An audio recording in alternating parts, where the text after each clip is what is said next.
اللحظات الأخيرة يشتد الوجع وتزيد الحمى على سيدنا رسول الله صلى الله عليه وسلم،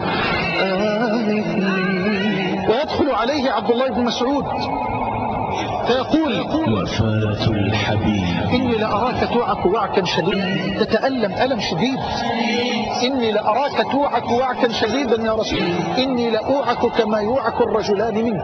دخلت الزهراء وفاة الحبيب السيدة بنت سيد العالمين، فخرج ووقف على حجرة السيدة عائشة وكشف الستر مع الحبيب. فلما رآه أبو بكر رضي الله عنه، والحديث الصحيحين من حديث أنس، مع الحبيب رجع القهقرة ليصل الصف وظن أن رسول الله صلى الله عليه وسلم خارج للصلاة وأنه والحمد لله قد عوفي. يقول أنس: كدنا نفتتن فاتنا فرحا برسول الله، فهمنا أن نفتتن في صلاتنا فرحا برؤية رسول الله صلى الله عليه وسلم. فأشار النبي صلى الله عليه وآله وسلم بيده الشريفة إليهم أن اثبتوا على صلاتكم. لم يتكلم لكنه أشار أن اثبتوا على صلاتكم. ثم أرخى النبي صلى الله عليه وآله وسلم الستر وهو يبتسم. يقول أنس: وكأن وجهه ورقة مصحف، يعني لاستنارة وجهه وجمال بشرته صلى الله عليه وآله وسلم. وابتسم النبي ابتسامة مشرقة وأرخى الستر وعاد إلى حجرة عائشة، وكأنه عليه الصلاة والسلام أراد أن يلقي نظرة الوداع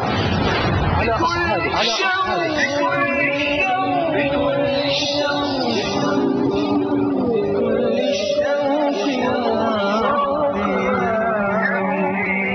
وفاة الحبيب أراد أن يلقي النظرة الأخيرة على غرسه الذي غرسه بيده وعلى النبتة الكريمة التي رباها على عينه عليه الصلاة والسلام. دخل إلى حجرة عائشة ووضع رأسه في صدرها، وكانت اللحظات الأخيرة من حياته صلى الله عليه وآله وسلم أوشكت على الانتهاء وآذنت بالنهاية والرحيل. تقول عائشة رضوان الله عليها: مات رسول الله صلى الله عليه وسلم بين سحري ونحري وأنا مسندته إلى صدري، وقد رفع يده إلى السماء وهو يقول: بل الرفيق الأعلى، بل الرفيق، الألم عليه وسكرات الموت عليه. وضع الحبيب يده في هذه الركوة أو العلبة ومسح العرق عن جبينه الأزهر الأنور وهو يقول: لا إله إلا الله، إن للموت لسكرات، لا إله إلا الله، إن للموت لسكرات. أقبل يا ملك الموت، أقبل يا ملك الموت، أقبل يا ملك الموت، أقبل يا ملك الموت. أشرف روح عرفتها الأرض، ينادي على روح المصطفى صلى الله عليه وآله وسلم: يا أيتها الروح الطيبة كانت في الجسد الطيب، اخرجي حميدة وأبشري بروح وريحان ورب راض غير غضبان.